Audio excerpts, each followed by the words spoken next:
지난 주일 예수님을 믿는 사람은 반드시 하나님께 복을 받은 사람으로 살아간다고 말씀을 드렸습니다. 어떻게 지난 한 주간 동안 하나님이 주시는 복을 누리며 사셨습니까? 혹시 지난 한 주간 살면서 나는 하나님이 주시는 복을 못 누렸다고 생각할지라도 오늘 이 자리에 예배의 자리에 나오게 한 것 자체가 하나님이 주신 복을 누리는 자리인 줄로 믿습니다. 옆에 있는 분들에게 이렇게 말합니다. 당신은 복을 받은 사람입니다. 네. 여러분 이 자리에 올 때마다 절대 잊지 마시기 바랍니다. 저와 여러분을 하나님께서는 복 주시기로 작정하셨다는 사실을 꼭 기억하시기를 바랍니다. 자, 그렇다면 하나님께서 예수님을 믿는 그리스도인들에게 복을 주시는 이유가 뭘까요? 저와 여러분 기분 좋으라고 이렇게 말씀하실까요? 그게 아니라는 것입니다. 하나님이 저와 여러분에게 복을 주시는 이유가 아주 분명하게 있습니다. 그걸 오늘 본문에서 잘 가르쳐 주시는데 그 말씀이 14절의 말씀입니다. 14절 말씀을 우리 함께 한번 읽어보겠습니다. 시작. 내 자손이 땅에 띠끌같이 되어 내가 서쪽과 동쪽과 북쪽과 남쪽으로 퍼져 나갈지며 땅의 모든 족속이 너와 내 자손으로 말미암아 복을 받으리라. 이 말씀에 의하면 하나님께서 하나님을 믿는 예수님을 믿는 그리스도인에게 복을 주시는 이유는 저와 여러분만을 위한 것이 아니라 예수님을 믿는 그리스도인들을 통해서 이 땅에 있는 모든 사람들이 복을 받기 원하시기 때문에 저와 여러분에게 복을 주신다는 말씀입니다. 따라서 예수님을 믿는 그리스도인들은 이 세상을 살아가는 동안 복의 통로가 되어 살아가는 사람이라고 할 수가 있습니다. 반대로 복의 통로가 되어서 살아가는 데에 관심이 없다. 이러한 사람이 있다면 그는 예수님을 믿지 않는 사람이라고 할 수가 있습니다. 그러니까 내가 예수를 믿는가 믿지 않는가 우리가 한번 스스로를 판단할 때 다른 게 아니라 오늘 말씀에 의하면 내가 복의 통로가 되기를 원하는가 아니면 그런 마음이 없는가 그것만 보면 저와 여러분이 예수님을 믿는지 안 믿는지를 분명하게 알 수가 있다는 것입니다. 복을 받을 생각만 하지 복을 흘려보낼 생각을 안 한다. 예수님 믿는 사람이 아니라는 것입니다. 자, 그렇다면 예수님을 믿는 그리스도인이 복의 통로로 살아가는 구체적인 이유가 있다면 무엇일까요? 도대체 예수님을 믿으면 어떤 일이 내 마음 가운데에 우리 마음 가운데에 예수님 믿는 사람들의 마음 가운데에 어떤 일이 벌어지기에 예수님을 믿게 되면 복의 통로로 살아갈 수가 있게 되는 것일까요? 그 구체적인 이유가 우리가 분명히 알아야 될 것이고 그런 마음이 저와 여러분에게 있는지도 살펴보아야 한다는 것입니다. 첫째로 예수님을 믿는 그리스도인이 복의 통로로 살아가는 이유는요. 같이 한번 읽어봅니다. 시작. 하나님의 은혜와 긍휼하심이 제외되는 사람은 없다는 것을 믿기 때문입니다. 그러니까 이 세상에 살아가는 모든 사람 하나님의 은혜와 긍휼하심에서 제외되는 사람은 없다. 이것을 믿고 살아가는 사람이 예수님 믿는 사람이라는 것입니다. 하나님은 사람을 가려가면서 은혜와 긍휼을 베푸는 분이 아니라는 겁니다. 어떤 형편에 있느냐, 세상적으로 어떤 자격을 갖추고 있느냐, 이걸 하나님이 보시지 않습니다. 비록 아무리 형편이 없는 사람일지라도 하나님은 그 사람에게도 하나님의 은혜와 긍휼을 동일하게 베풀어 주시는 분인 줄로 믿습니다. 이 믿음을 가지고 살아가고 있는지 살펴보자는 것입니다. 오늘 본문에서 그것을 가르쳐 주십니다. 10절과 11절 말씀 함께 한번 읽어보겠습니다. 시작. 야곱이 브엘세바에서 떠나 하란으로 향하여 가더니 한 곳에 이르러는 해가 진지라 거기서 유숙하려고 그곳에 한 돌을 가져다가 베개로 삼고 거기 누워 자더니 이 말씀은 야곱이 노숙을 하는 장면입니다. 야곱은 자기를 죽이려고 하는 형 에서를 피해서 지금 삼촌이 살고 있는 하란을 향해 도피하던 중에 노숙을 하게 된 것입니다. 브엘세바에서 하란까지는 대략 800km입니다. 사람이 걸어서 한 달 정도를 걸어가야 도착하는 아주 먼 길입니다. 이제 그 길을 가던 중에 이제 베델에 도착한 겁니다. 브엘세바에서 베델까지는 대략 90km 정도 거리가 됩니다. 그러니까 한 3일 정도를 이제 걸었다는 것입니다. 이 3일 정도를 걸어서 도착한 이곳, 정신적으로나 육체적으로 매우 지친 그런 상태 가운데 있었던 것 같습니다. 돌을 베자마자 그냥 잠이 들었기 때문입니다. 형인 에서의 경우에는요, 들에서 사냥을 주로 하는 사람이기 때문에 들에서 노숙하는 거 그렇게 어렵지 않습니다. 그냥 익숙합니다. 그러나 야곱은 다릅니다. 야곱은요, 지금까지 집에만 있었던 사람입니다. 그냥 편안한 집에만 거했던 사람입니다. 그런 사람이 이제 아무도 없는 황량한 곳에서 노숙하는 것, 얼마나 불편하고 또 무서운 마음도 왜 없겠습니까? 속된 말로 그냥 개고생하는 이러한 상황 가운데 앞으로도 지금 갈 때까지 어떤 일이 벌어질지 막막한 이러한 상황 가운데 있다는 것입니다. 어쩌면 형에게 죽임을 당하지 않으려고 피했지만 800km가 넘는 그 길을 가다가 짐승이나 또는 누군가에게 죽임을 당하지 않는다는 보장이 어디에 있겠습니까? 그러니까 이러한 어려운 상황 가운데에 야곱이 놓여 있다는 것입니다. 그런데 여러분, 야곱이 왜 이런 형편에 처해 있을까요? 그 이유는요, 형 에서의 약점을 이용해서 간교한 방법으로 형의 장자권을 가로챘고, 거기서 끝난 게 아니라 더 나아가서는 아버지 이삭을 속이고 형의 축복도 가로채는 악한 행동을 했기 때문에 지금 이런 도피 행각을 벌이고 있다는 겁니다. 간교함과 거짓과 속임수에 능한 야곱, 여러분, 하나님이 기뻐하실까요? 기뻐하지 않으실까요? 여러분, 저와 여러분 주변에 이렇게 간교하고 거짓을 잘 행하고 속이기를 좋아하는 사람이 있으면 여러분 좋으십니까? 싫으십니까?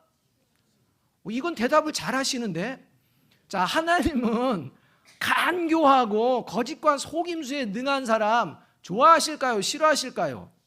그럼요. 하나님도 싫죠. 하나님이 좋아하실 턱이 있습니까? 그럼에도 불구하고 이게 이제 문제입니다. 그럼에도 불구하고 하나님은 그런 형편없는 야곱을 향해 은혜와 긍휼을 베풀어주고 계십니다. 그러니까 저와 여러분이 생각하는 것과 전혀 다른 마음을 하나님이 가지고 계신다는 겁니다. 하나님이 기뻐하신다는 게 아닙니다.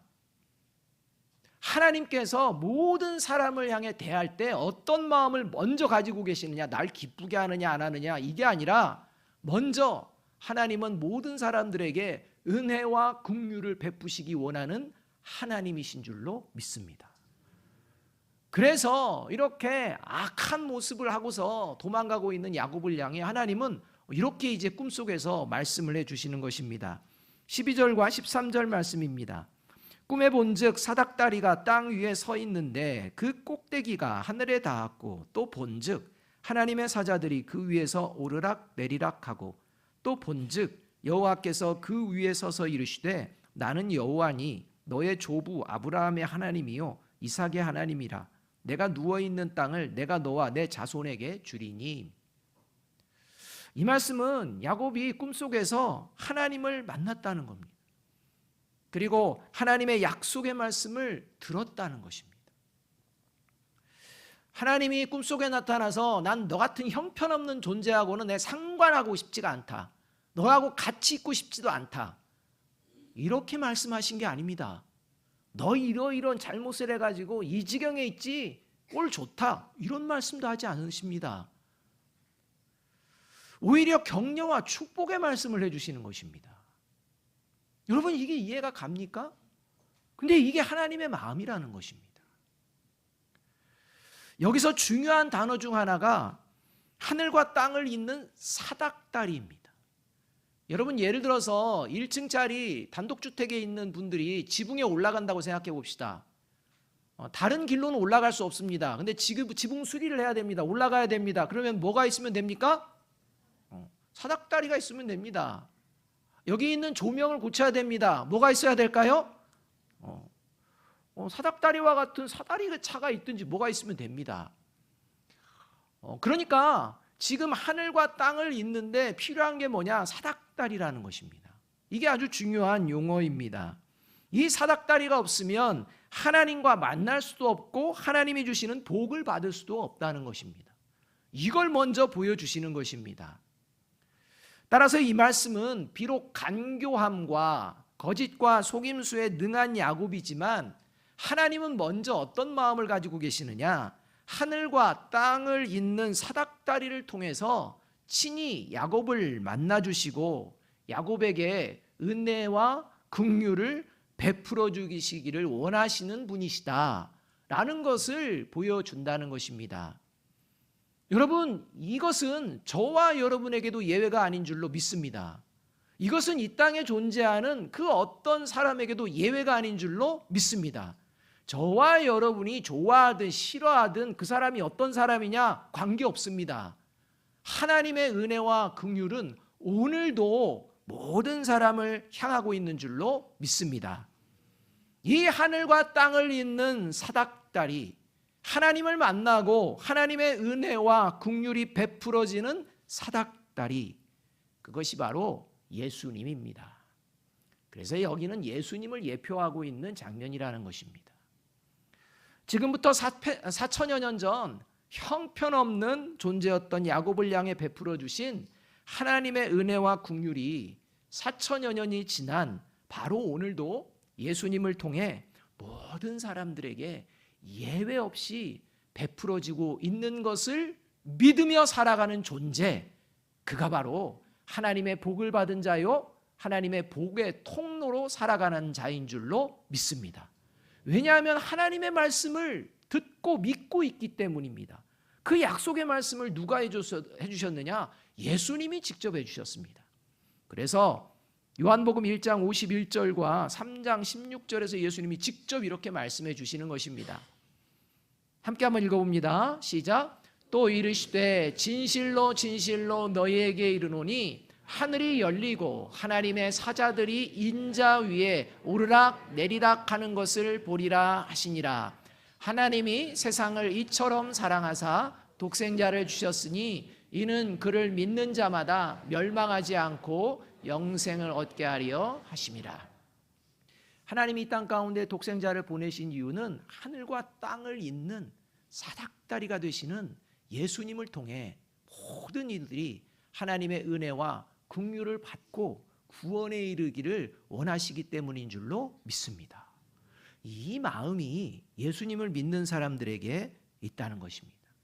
그래서 예수님을 믿는 사람이 복음의 통로로 살아갈 수 있는 이유는 바로 예수님을 통해 베풀어 주시는 하나님의 은혜와 긍휼이 나에게뿐만 아니라 나와 함께하는 모든 사람에게 베풀어지기를 바라는 마음으로 살아가기 때문에 자연스럽게 복의 통로가 되어진다는 것입니다.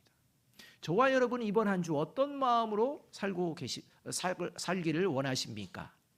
바라기는 하나님이 베풀어 주시는 은혜와 긍휼의 마음으로 새로운 한 주를 시작하는 저와 여러분이 되시기를 주님의 이름으로 축복합니다. 둘째로 예수님을 믿는 그리스도인이 복의 통로로 살아가는 이유는 같이 읽습니다. 시작. 하나님을 두려워하기 때문에. 여러분, 먼저 한번 질문을 드리겠습니다. 여러분은 하나님이 지금 여러분과 함께 하시는 분임을 믿으십니까? 여러분은 하나님이 여러분이 어디에 있든지 항상 함께 하시는 줄로 믿으십니까? 하나님이 나와 언제나 항상 함께 하심을 믿게 되면 가장 먼저 발생하는 현상, 벌어지는 현상이 있는데 그것이 하나님을 두려워한다는 겁니다. 저와 여러분이 하나님이 지금 나와 함께 하시지, 이 자리에 함께 하시지 하면 가장 먼저 드는 마음은 하나님을 두려워한다는 것. 만약 저와 여러분이 하나님이 나와 함께 하심을 믿습니다 하는데 두려운 마음이 전혀 없다, 하나님을 향해, 그렇다면 문제가 큽니다.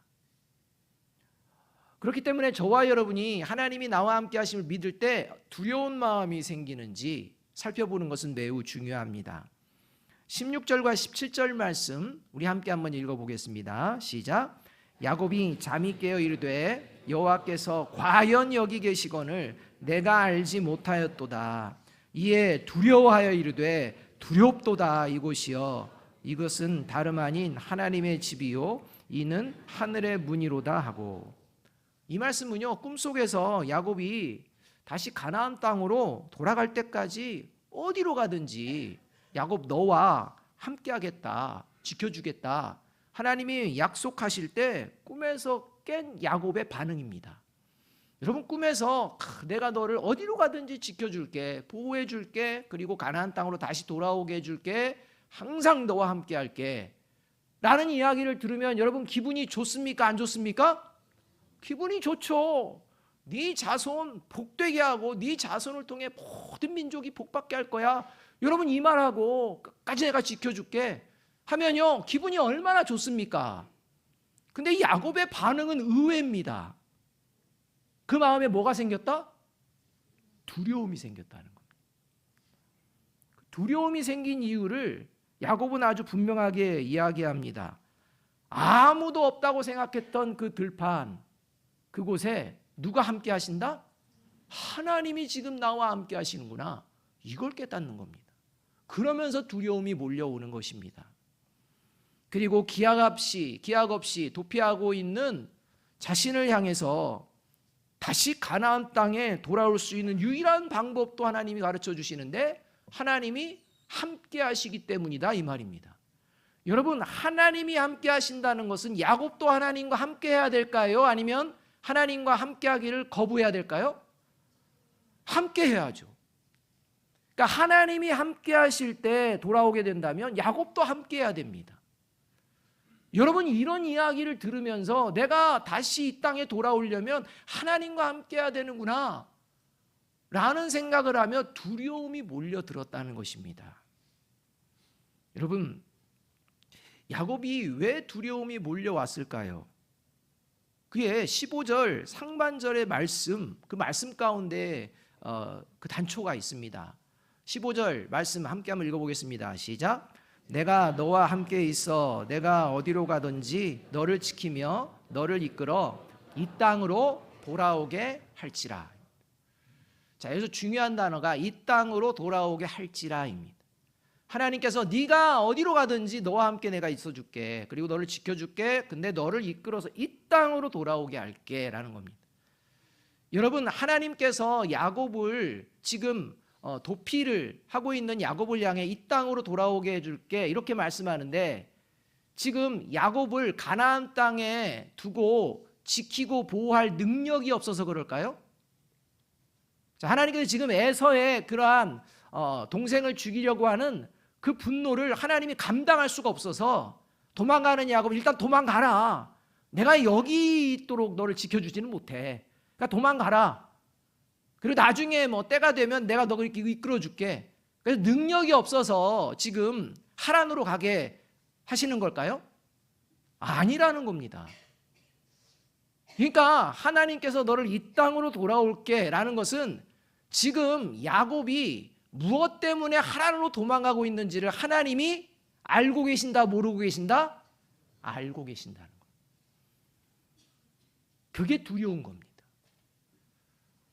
그러니까 자신이 지금 가나안 땅에 있어야 되는데 가나안 땅을 떠나서 먼 곳으로 갈 수밖에 없는 그 상황, 그게 자신에게 문제 때문이라는 것을 깨닫는 겁니다. 이게 두려운 겁니다. 여러분, 하나님과 함께하고 있다면 저와 여러분이 지금 하나님으로부터 멀어졌는지 아닌지를 살펴볼 때 두려움이 찾아옵니다. 반드시 가나안 땅으로 돌아오게 해줬다고 약속하신 이 하나님의 말씀, 여기서 이 가나안 땅은 영원한 하나님의 나라를 의미합니다. 따라서 하나님이 나와 함께 하심을 믿는다면 나의 모든 것을 알고 계시는 하나님을 두려워하게 되는데, 왜냐하면 하나님을 두려워하지 않는 사람은 결코 영원한 하나님의 나라에 들어갈 수가 없기 때문입니다. 여러분, 하나님을 두려워하지 않는 사람의 특징이 있습니다. 그 특징이 죄를 지으면서도 죄를 두려워하지 않습니다. 죄를 지으면서도 두려워하지 않는 사람은 하나님을 멸시하며 살아간다는 증거입니다. 그러니까 저와 여러분이 죄를 짓는데 두려움이 안 생깁니다. 그렇다면 저와 여러분은 하나님을 멸시하며 살아간다는 증거입니다. 그런 사람은 하나님의 나라에 들어갈 수가 없습니다. 하나님의 은혜와 긍휼은 있지만 그 은혜와 긍휼을 계속해서 무시하고 업신여기고 하찮게 여기는 그 모습이기 때문에 그냥 죄를 지으면서도 두려워하지 않는 겁니다. 하나님을 두려워하지 않습니다. 여러분, 그런 자는 망합니다. 그 대표적인 존재가 사무엘서에서 나오는데 제사장 집안입니다. 엘리 제사장 집안, 얼마나 하나님을 온전하게 섬겨야 되는 집안입니까? 그런데요, 하나님의 은혜와 긍휼로 하나님이 계속해서 참아주시고 인내해 주시는데 그 하나님의 은혜와 긍휼을 아주 우습게 합니다. 죄를 지으면서도 죄로 여기지 않습니다. 잘못했다고 들으면서도 그 죄를 떠나지 않습니다. 기다리다가 하나님께서 그래서 선포해 버리십니다. 그게 바로 사무엘상 2장 30절 하반절 말씀입니다. 이렇게 말씀합니다. 나를 존중히 여기는 자를 내가 존중히 여기고 나를 멸시하는 자를 내가 뭐하리라? 경멸하리라. 그러니까 하나님이 은혜와 긍휼을 계속 베풀어 주시는데 하나님의 말씀을 들으며 하나님께 제사 드리며 예배 드리며 다시 하나님 앞에 돌아오기를 원하는데 계속 죄를 지으면서 두려워하지 않는 이 모습의 결과가 어떤 것인지를 아주 분명하게 말씀해 주고 계신다는 것입니다. 예전에 제 아내와 전도사님들과 함께 신방을 가게 되었습니다. 중간에 제 아내를 이제 신방하는 교회차에 이제 태워 주기 위해서 이제 아내와 만났는데요. 아내가 차를 타자마자 뭐 이런 얘기를 막 해주는 것입니다. 교회차를 기다리고 있는데 경차 한 대가 갓길에 주차하고 있었다는 겁니다. 그러다 주차했던 차가 이제 움직이기 시작하는데 반대편 차선으로 가기 위해서 중앙선을 위반하면서 불법 유턴을 했다고 합니다. 그런데 바로 그 순간 어디선가 경찰차 사이렌 소리가 울리면서 나타나더니 위반 차량을 단속하는 걸 보았다는 겁니다. 아내도 경찰차가 어디 있는지 몰랐답니다. 근데 그 차가 유턴하는 순간 어딘지 모르게 그냥 나타나가지고 쌩 달려오더니 그 차를 단속하는 걸 보았다는 것입니다. 자, 중앙선을 위반해서 불법 유턴하던 경차 운전자가 저와 여러분이라고 칩시다. 경찰차의 사이렌 소리를 듣는 순간 어떤 마음이 여러분에게는 찾아올까요? 경찰차가 있는지 몰랐습니다. 그런데 불법 유턴을 했습니다. 그때 바로 경찰차 사이렌 소리가 들리면서 000번 갓길로 정차 하는 소리를 여러분 들었다고 합시다. 여러분의 마음 가운데에 어떤 마음이 생기십니까? 1번 가슴이 철렁하면서 아이고 잘못하다 걸렸구나. 2번 이런 재수 없이 걸렸구나. 여러분 어떤 마음 드십니까? 어떤 마음인지를 여러분 생각하시면 저와 여러분이 죄를 짓고 하나님 말씀 앞에서 두려워하는지 아닌지를 아주 분명하게 알 수 있습니다. 말로는 뭐 하나님을 두려워한다고 하는데요, 전혀 하나님 두려워하지 않는 사람은요 이런 일들이 삶의 자리에서 벌어지면 그냥 재수가 없다고 생각합니다. 여러분, 죄를 짓고 그 죄가 드러나서 회개할 수 있는 기회는 재수가 없는 게 아니라 재수가 있는 겁니다. 믿습니까? 여러분, 그래야 잘못된 길로 가지 않기 때문입니다. 만약에 죄를 짓는데도 저와 여러분이 한 번도 안 들킨다, 그건 하나님 버렸다는 증거, 무서운 겁니다. 그러니까 저와 여러분이 죄를 짓고 두려워하지 않는 마음은 하나님이 버렸다는 증거가 될 수도 있다는 겁니다. 저와 여러분은 죄를 지으면 두려운 마음이 먼저 생기는지 아니면 죄를 들키지만 않으면 문제없다고 생각하는지 저와 여러분이 살펴보아야 합니다. 저와 여러분은 언제든지 죄를 지을 수 있는 존재입니다. 아니, 지을 수밖에 없는 존재입니다. 그래서 영원한 하나님의 나라에서 멀어지는 일도 벌어질 수도 있습니다. 그러나 하나님은 예수님을 믿는 사람을 반드시 죄의 길에서 돌아서서 다시 영원한 하나님의 나라에 향하도록 이끌어 주실 줄로 믿습니다. 왜냐하면 그 어떤 죄의 길에 있을지라도 다시 죄에서 돌아설 수 있도록 하나님을 두려워하는 마음을 예수님을 믿는 사람에게 주셨기 때문입니다. 그래서 하나님의 말씀을 주신 겁니다. 시편 31편 19절은 그래서 하나님을 두려워하는 사람에게 하나님은 어떤 약속을 해주시느냐, 이렇게 약속해 줍니다. 주님을 경외하는 사람에게 주시려고 주님께서 마련해 두신 복이 어찌 그리도 큰지요. 주님께서는 주님께로 피하는 사람들에게 복을 베푸십니다. 사람들이 보는 앞에서 복을 베푸십니다. 바라기는 하나님을 두려워하는, 하나님을 경외하며 살아감으로 말미암아 많은 사람들 앞에 정말 복을 베푼 사람이라는 그러한 인정을 받는 복의 통로로 살아가는 저와 여러분이 되시기를 주님의 이름으로 축복합니다. 셋째로 예수님을 믿는 그리스도인이 복의 통로로 살아가는 이유는 같이 읽습니다. 시작. 내가 하나님의 성전임을 믿기 때문입니다. 22절 말씀 함께 한번 읽어보겠습니다. 시작. 내가 기둥으로 세운 이 돌이 하나님의 집이 될 것이요 하나님께서 내게 주신 모든 것에서 10분의 1을 내가 반드시 하나님께 드리겠나이다 하였더라. 이 말씀은 야곱을 향해 네가 어디로 가든지 하나님이 항상 함께 하시고 지키시고 가나안 땅으로 다시 돌아오게 해주시겠다고 약속하시는 말씀을 들을 때 이 야곱이 이 말씀을 믿습니다. 그리고 이제 그렇게 되기를 기대하며 노숙했던 자리에 돌을 세우고 이제 이곳에 다시 돌아올 때 하나님께 11조를 자원해서 기쁨으로 드리겠습니다라고 서원하는 장면입니다. 여기서 중요한 내용이요, 돌을 세운 곳을 하나님의 집이라고 말했다는 것입니다. 야곱이 노숙했던 곳에 돌을 세우며 하나님의 집 베델이라고 부른 이유는 하나님의 임재를 경험했기 때문입니다. 하나님이 지금 나와 함께 하심을 경험했기 때문입니다. 특히 성경에서 하나님의 집은 성전을 의미합니다. 왜냐하면 성전은 하나님의 임재를 경험하는 곳이기 때문입니다. 그런데 여러분, 지금 베델에는 눈에 보이는 건물이 있습니까? 없습니까? 없습니다. 보이는 거라고는 지금 뭐 하나 있습니까? 돌밖에 없습니다.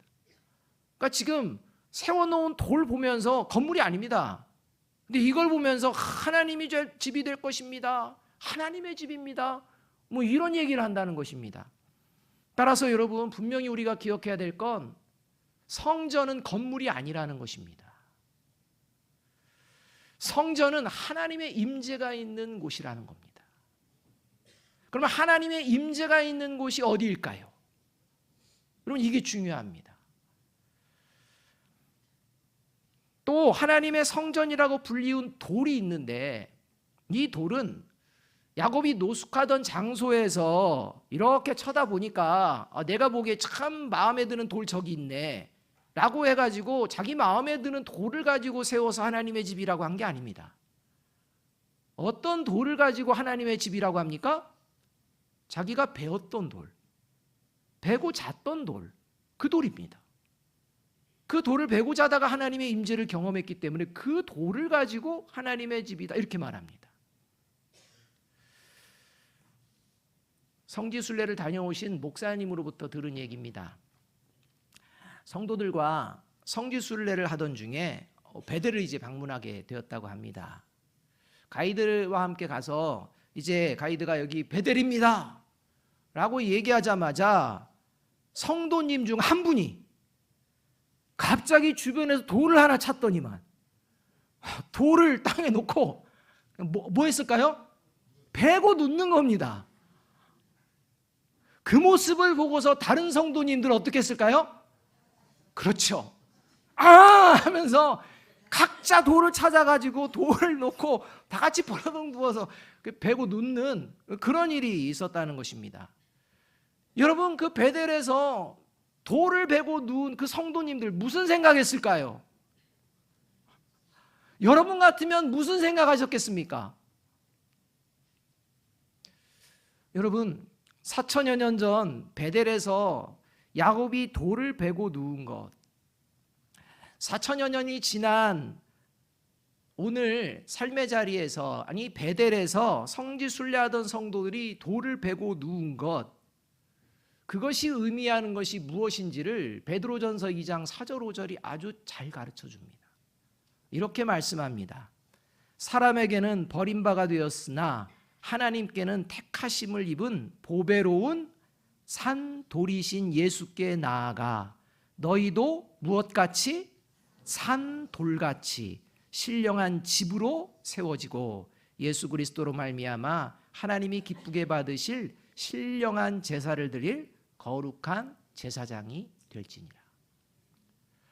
이 말씀에 의하면 예수님이 바로 살아있는 돌이라는 것, 예수님이 바로 살아있는 성전이시라는 것, 그리고 이렇게 예수님을 믿는 사람들도 예수님이 살아있는 돌이요 성전인 것과 같이 예수님으로 인하여 이 땅을 살아가며 거룩하게 세워지는 성전이라는 것입니다.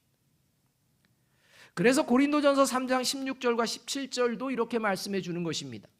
너희는 너희가 하나님의 성전인 것과 하나님의 성령이 너희 안에 계시는 것을 알지 못하느냐. 누구든지 하나님의 성전을 더럽히면 하나님이 그 사람을 멸하시리라. 하나님의 성전은 거룩하니 너희도 그러하니라. 여러분, 만일 성지 순례를 가서 베델에서 돌을 베고 누운 사람이 성지 순례를 마치고 일상으로 돌아와서 움직이는 성전으로서 거룩한 삶을 살아가는 데 관심이 없다면 그는 성지 순례자가 아니라 자기 만족을 위한 여행을 다녀온 여행객일 뿐입니다.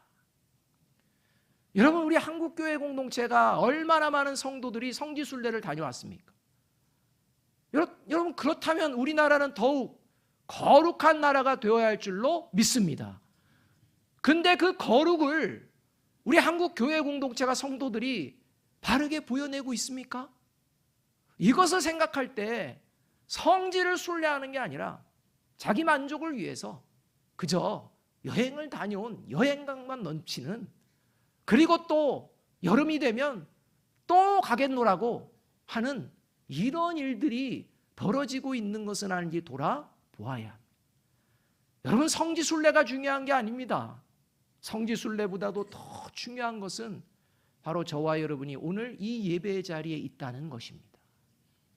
비록 먼 곳으로 여행하지 않을지라도 하나님은 오늘도 이곳에 저와 여러분과 함께 하시는 줄로 믿습니다. 이 예배의 자리에서 하나님의 말씀을 듣고 이제 예배 후에 내가 어떤 삶을 살아가기를 여러분은 원하십니까? 바라기는 하나님이 기뻐하시는 성전으로 준비되어서 세상 가운데 나아가는 저와 여러분이 되시기를 주님의 이름으로 축복합니다. 마지막으로 14절 말씀 함께 한번 읽어보겠습니다. 같이 읽습니다. 시작. 내 자손이 땅에 티끌같이 되어 내가 서쪽과 동쪽과 북쪽과 남쪽으로 퍼져나갈지며 땅의 모든 족속이 너와 내 자손으로 말미암아 복을 받으리라. 여러분, 여기서요 서쪽과 동쪽과 북쪽과 남쪽으로 퍼져나갈 것이라고 말씀합니다. 저와 여러분이 삶의 자리가 그렇게 나아갈 것입니다. 그런데 여러분, 방향을 보십시오. 어디서부터 나옵니까? 서쪽입니다. 그 다음이 어디 쪽입니까? 동쪽입니다. 여러분, 성소에 지성소가 있는 곳이 서쪽일까요? 동쪽일까요? 서쪽입니다. 저와 여러분이 예배의 자리에서 바른 예배자로 동쪽은 성전을 향해 나아가는 문입니다. 이제는 동쪽으로 저와 여러분의 발걸음을 옮기며 세상을 향해 나아갈 때 하나님께서는 참되게 예배자 드린 자를 통해서 오늘도 복을 받고 복을 전하는 자로 이끌어 주실 줄로 믿습니다. 이런 복의 통로가 되시는 저와 여러분이 되시기를 주님의 이름으로 축복합니다. 기도하겠습니다.